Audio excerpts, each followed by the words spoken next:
Now, before we start this game, there is a pursuit happening. So we're gonna try and capture that before. Oops.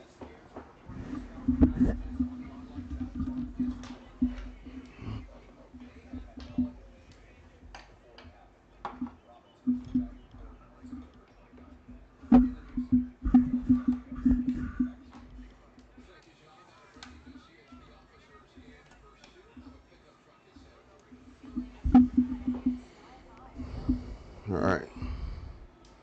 Let's try to get this audio in here. See how that works. If we're gonna capture it or not. Let's see.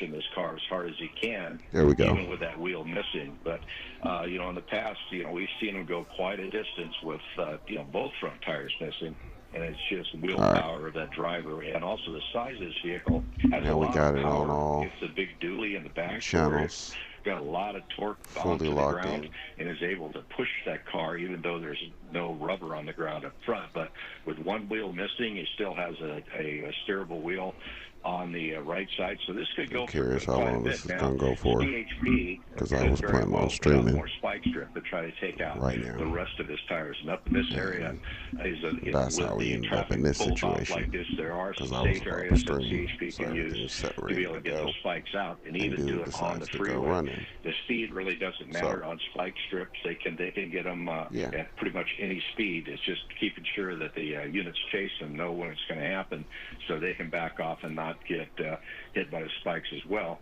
And when the spike strips deploy and they go into the tire, they just don't cause Running the tire on to rims, explode or going through the immediately just paths, new haul deflate. paths. It's small tubes. Those tubes let the So air out technically gently he's and lower it down, and then starts rubbing on the rim, and then the tire will start coming apart later on. But it's not north. a very explosive type operation when those spike strips hit the tires. So they'll, if they get a chance here, I'm sure you'll see that happen here. They're going to try to take out the other tires, but running here at down 35 miles an hour as we continue on the 5 freeway here, he's not showing any signs of giving up.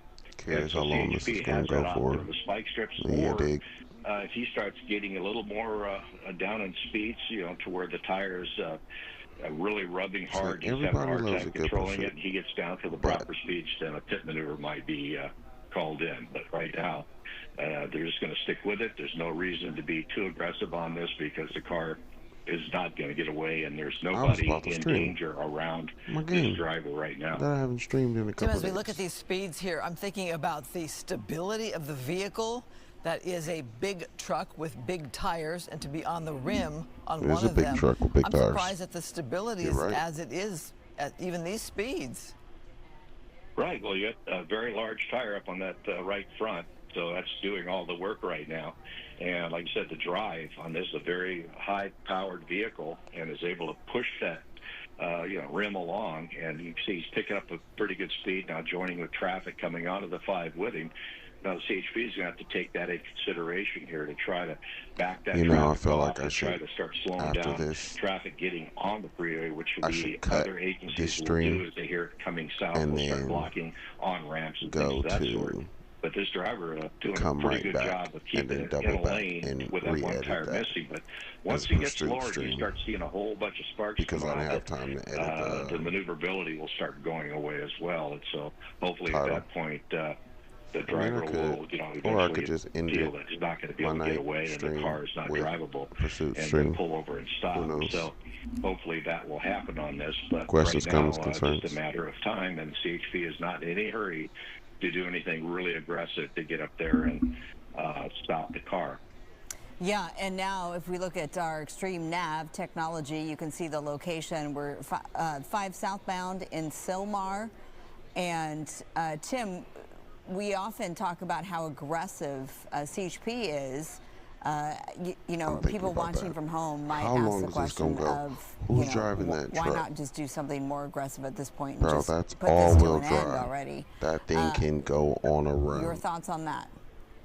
Well, it can. As you watch what's and going that thing on, get hot enough, it's going to stop moving. That's watching and the demeanor of the driver of what's going on here makes that decision to order the two officers in front to do a pit maneuver. Dude, also, you have watch commanders in the stations that are communicating and trying to get units ahead and put out spike strips in certain areas. They have certain areas on the freeway where they can put them out and have safety for the officer who is deploying that on the freeway, because there's a lot of times when an officer on a highway is throwing out a spike strip that the driver will go after the officer, and several of them have been hit over time. So they have taken that in consideration to where they don't want to put themselves in harm's way by trying to get out there and get that spike strip out. So they'll the watch wheel it company here, on that and truck gonna be me, like, with my law enforcement background, I'm watching it. It's not really you need out wheels of that's gonna control run? To the point to where something needs Literally to be run immediately from done. Now, if pursuit?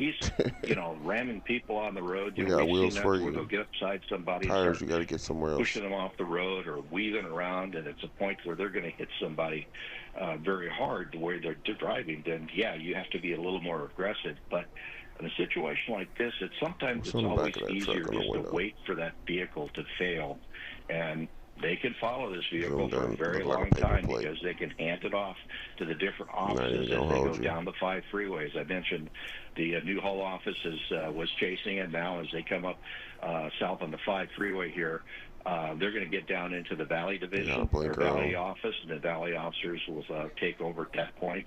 And whichever way it goes, down the 170, down the 405, continues on the 5, then that office will take over, and they could continue and leapfrog like that.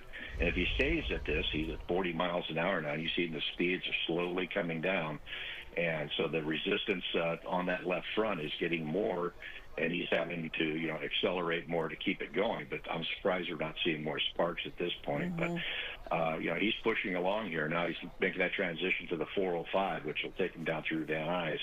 And so now I bet once he gets down through Van Nuys and starts going through the Sepulveda Pass, he's going to slow way down, making that climb coming up from the 101 freeway as you work your way what's south. on my leg? We're getting a make and model, a Sierra GMC truck, and we were wondering if those are paper plates, which would indicate this was a relatively new vehicle. It's hard to see from this vantage point, but nonetheless, a Sierra GMC stolen. Now we're on the 405 southbound Mission Hills. We've been watching this for some time now. Spike strips responsible as we zoom in, and you can see the tire's gone on the driver's side, front driver's side. It is completely gone. You make a great point, Tim. We did see some sparks, quite a few of them earlier, but we haven't seen some in a while. This is pretty amazing. Yeah, I'm surprised. That rim is really hanging in there. It's been gone for quite a while. The rubber's been gone for quite a while. The rim he's got one of the craziest kind of holding rims. its own there. And it could be a balancing thing to where the size of the vehicle is also, the weight is holding it up off the ground because of that bounce. But when he bounces like that and he goes over a bump, it makes contact with the ground. So it could be very possible that it's running kind of a 3-legged race here where one tire area is staying up off the ground just by the design of the vehicle and the weight of that vehicle holding that left front off the ground. But as you see, when he hits a bump, it drops down and touches the ground. So that's working in that driver's favor right now. But, eventually it's going to come to a point where that starts coming apart. But I'm trying to watch her as they zoom in to see if that rim is actually turning. But I really can't tell. At this point, you see the spark starting to come out of there now as he's bouncing along. You really see the sparks now, and good visual there of that rim. If I'm the owner of that vehicle, boy, painful to watch my vehicle go down the road here. The ground. Stolen vehicle pursuit here. Tim, as we're now on the 405 freeway, we've gone from the Newhall area and that Santa Clarita area, give or take. we're going to be in a more populated area. Viewers might be looking at this and thinking, why do they not bring this more to a close, more to a stop? Ooh, that brake caliper messing the truck up. To get to this point. Well, it's just a matter of weighing out the risk versus the reward on trying to pit this vehicle. That brake caliper tearing that truck up.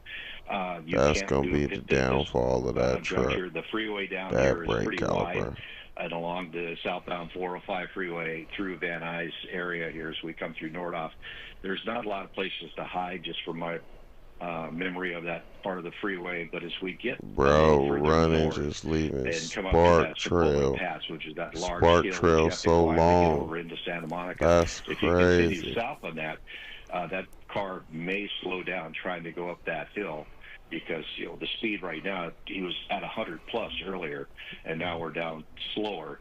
Man, this is maybe wild. He'll slow down enough to where a pit maneuver can happen. I thought this was going to be a short hopefully there's a place along this the way might not here, be a which I short don't have one. them all memorized, to where they have a choke point to where the CHP could actually deploy that. I'm thinking dude just might come to an end and stop. Tires down. So but if if dude jump out and run, down, it will bring it to an end. That's crazy. As that supervisor in this he looking like he gonna jump out and run. But most of the time when they do this, they still end up just pulling over and stopping. Around the driver. Pulling over and stopping. And also, you have to keep the driver of the car in mind too. There's a big piece that just come off. Yeah, saw that come off there. You have to keep all that in mind and weigh the options and what is the risk versus the reward of going up and being aggressive, trying to hit him, trying to throw spike strips out with police cars parked in the way. The end of this is going to come like. Now you're looking at then I'm going to end this and come back. Don't want to do that. So look at that. Immediately. There you go. Whoa. So is there a risk of fire there? Eventually there could be, because the friction and the burning underneath there can easily catch the undercarriage of the car on fire. But being a new car, he's like, I'm done. There won't be I hear too much. Of, oil and grease. I'm done. We're exiting here, looks Tim. like he's exiting here. Yeah. Yes, exiting Panorama. Yeah. So, and this is where we'll often see brush fires on these off ramps as well. So. You see those sparks flying, and that could easily ignite a brush fire. Let's hope. Oh, Bailey, go. Open. All right, so we have. They're actually giving up. Dude all right, well, jumped out with his hands up immediately. Again, Tim, we don't know if there's somebody else in that vehicle. That's that driver wild. Right there, completely complying with police.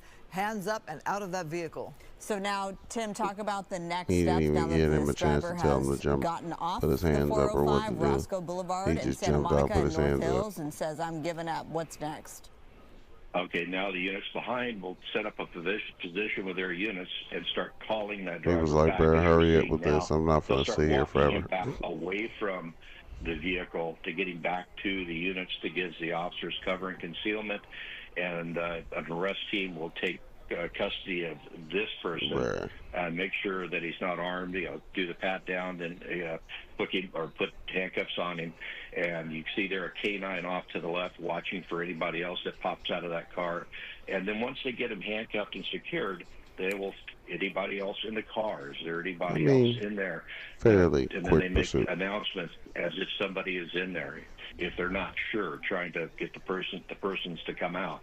And then the air unit at this point is getting very low and is starting to orbit low, using the infrared and also the camera to look into the car to see if they can see anybody inside. So they'll do their best from the helicopter to look in, and then you'll get a team coming up that will go up and search that vehicle, and they're going to check inside to make sure there's nobody there.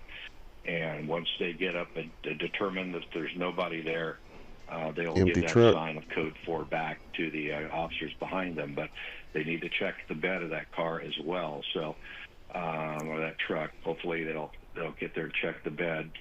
But Tim, we think we've got an end to this pursuit here, and that the suspect is in custody.